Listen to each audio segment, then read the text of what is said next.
Fan Ramen. Who's hungry? Welcome to Fan Ramen. The official podcast of Black Ramen. We're a band who writes epic music for film and games. And we're here to read your fan fiction. I'm Lindy. Konnichiwa! I'm Ralph. Wasabi. Behind the board is our awesome sound guy. And Jedi Master. Yoda's number one prodigy, Kevin. Itadakimasu! Welcome to Season 2. Hey, welcome to January 2020. We have so many new beginnings, and we can't wait to show you what we've got in the oven. The oven? A bun? Bread? Wait, did you get knocked up over the holidays, Lindy? I'm gonna knock you out. Oh, God. Merch is coming soon. We've also got our Patreon. You can hear outtakes, bloopers, and candid conversations between me and Lindy. His eyes are fixed on the muzzle of the pistol. Hey, let me interrupt for a second. Too loud. No, you were fine. Actually, Lindy, you kind of did a in the middle of a sentence. I'm adding tension, you guys. Okay, so can you pick it back up at the Claudia reacted first line? You said... I hate my life. We also allow Kevin to talk on the Patreon. Oh, but not here. He's way too mysterious to be here on display. Right, Kevin? Kevin? Kevin?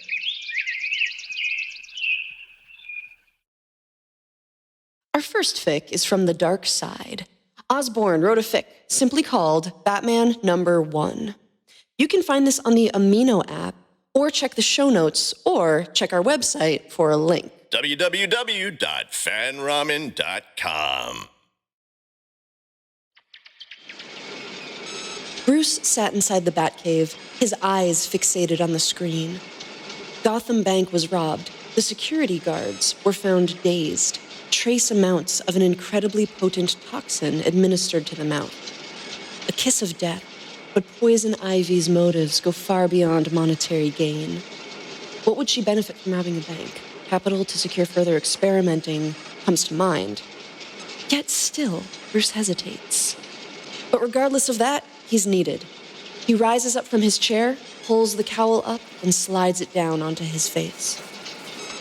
I believe Master Grayson should already be on this. Alfred explains, appearing into view and momentarily blocking Bruce. I sent him back to Bloodhaven.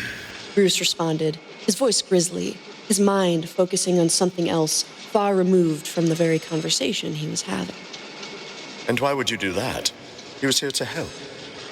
He's got his own life back in Bloodhaven, Alfred. Alfred simply folded his arms in an unbearable silence. Bruce clenched his fists, then sighed. Forgive me, Master Bruce, but I don't believe that choice was yours to make.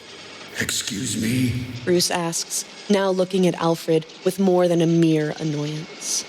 Dick is more capable now than before.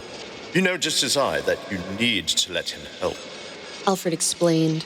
Bruce didn't have time for this. He had to get to the bank, stop Ivy, do his work. I'll see you later, Alfred. Bruce muttered, sidestepping the butler before hopping into the Batmobile.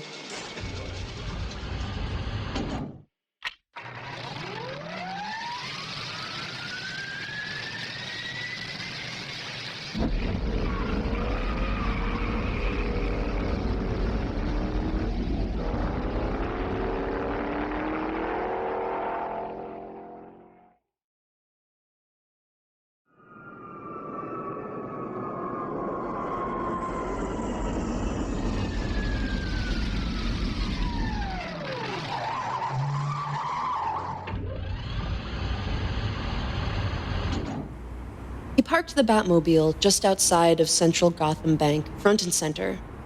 His mind was a flurry of thoughts. He had to be careful. Poison Ivy was dangerous, not afraid to murder, none of them ever were.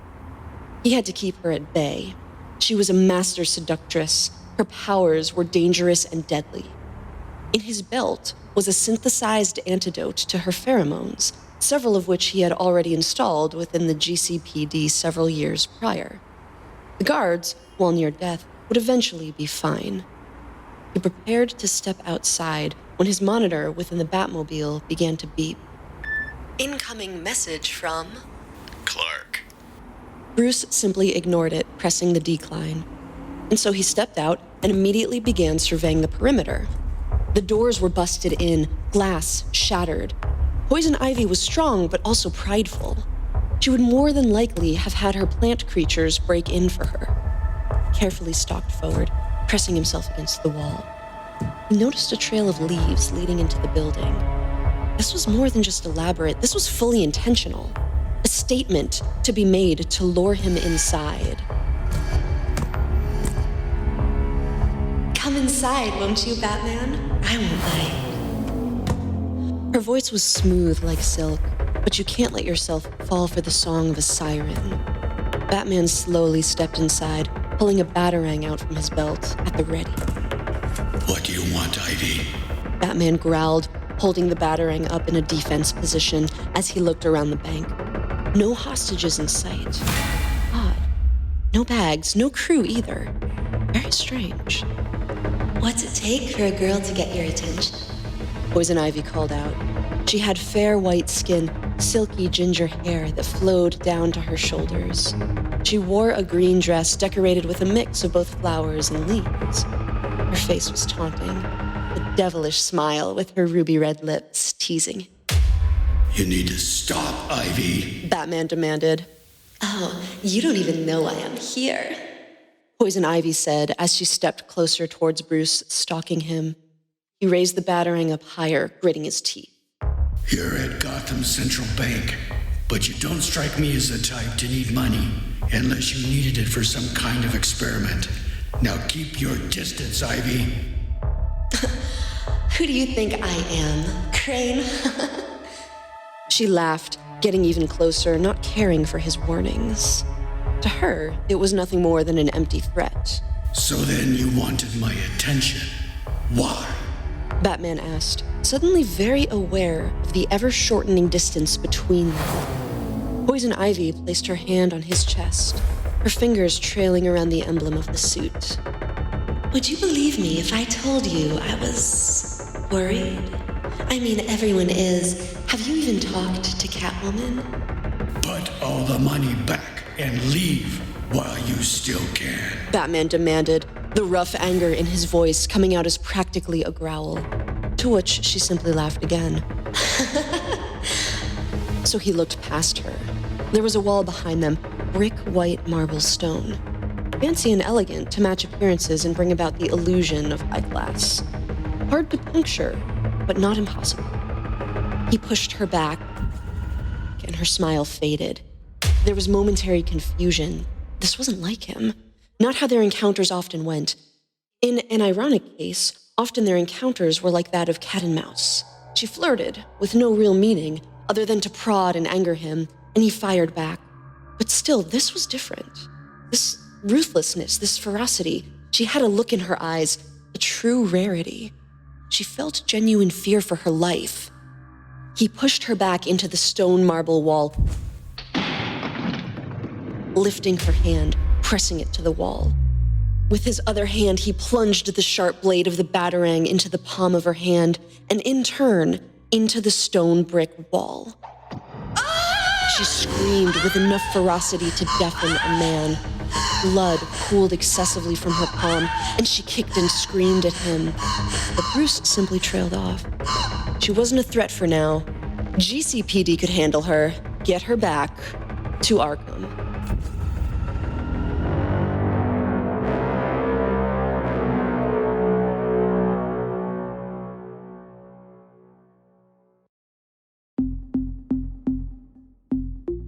There's beautiful artwork to go along with that one. I really encourage you guys to take a look at Ozman's work. I like this next author. He seems familiarly relatable. What makes you say that? The screen name. It's Doofus87. Oh, God. Hey, Lindy, doesn't that make you ecstatic, though? Now you're working with two Doofuses. No, I don't think any of this is working. We like you, Doofus87. You can be on our show anytime. All right, I'd like to call you a doofus, but for the I'd like to call you a doofus for the rest of the episode, but that might get confusing. What? Why? What do you call two doofuses together? Oh, God, Ralph, we got a show to do. When there is more than one doofus in the same vicinity, you may address us as doofi. Like a murder of crows. A doofi of morons. I gain strength when I'm gathered with my brethren. Murder sounds good right about now. Oh. Oh, Doofus 87, you've made us stronger. Yes! This is a Robotech fic called Sidesteps. You can find this on fanfiction.net or in our show notes. The main character, Jeremy, is an original character, but we will quickly see some familiar faces. Let's do it, Doofus! Let's do it! First.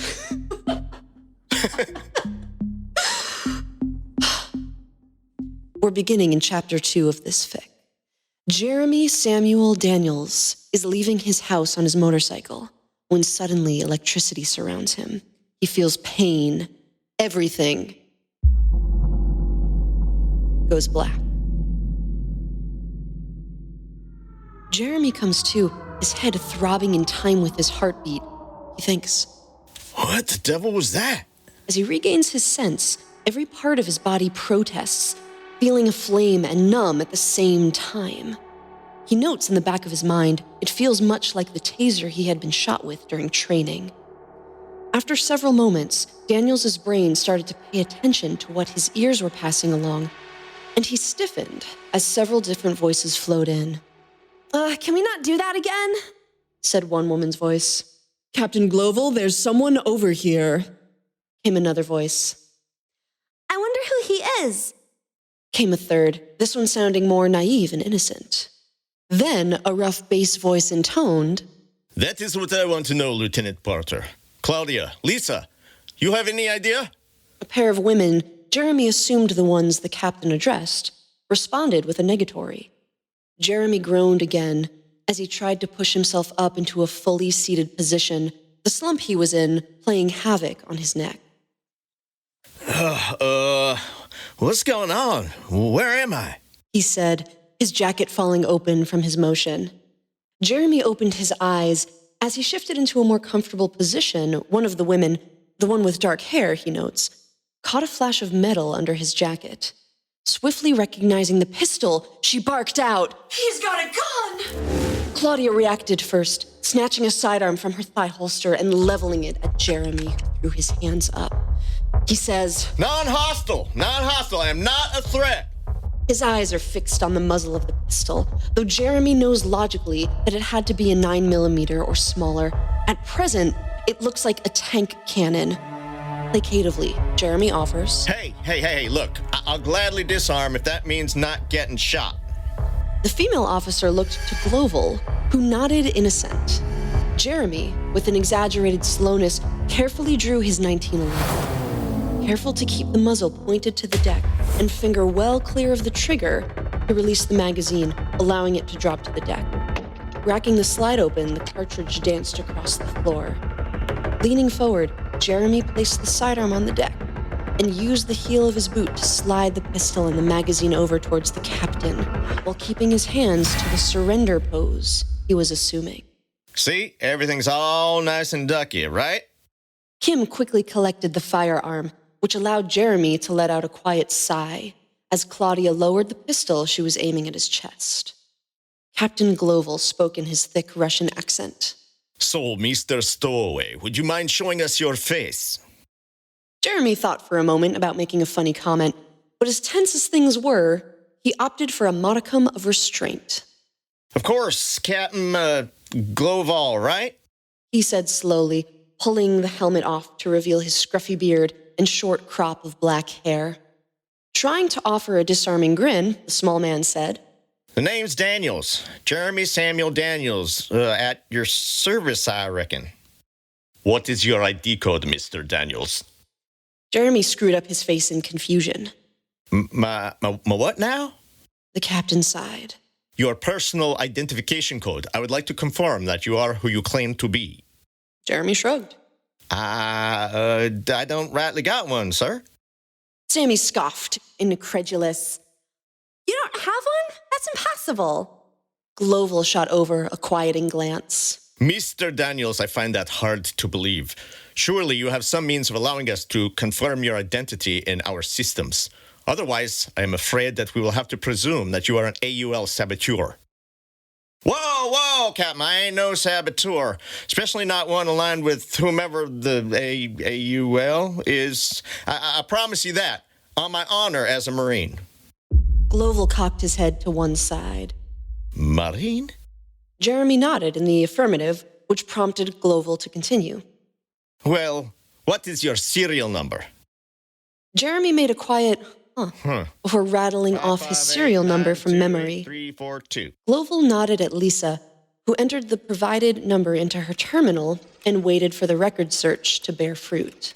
When the computer finally displays the record associated with Daniels' serial number, Commander Hayes blanches.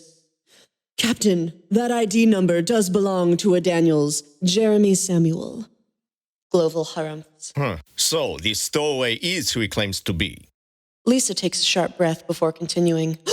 But sir, according to our records, Jeremy Samuel Daniels is dead and has been for nearly 3 years.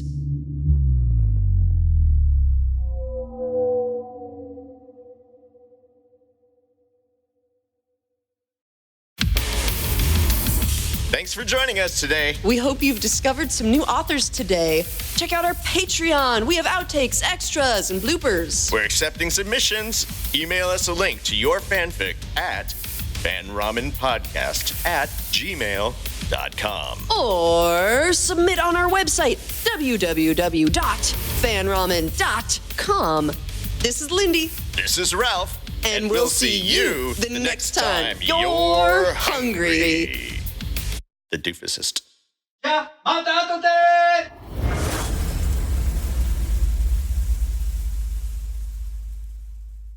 This podcast produced by Lindy Day and Ralph Avalon. Sound design and engineering by Kevin Villagestone. Music by Black Ramen. Recorded and mixed in the Black Ramen Studios.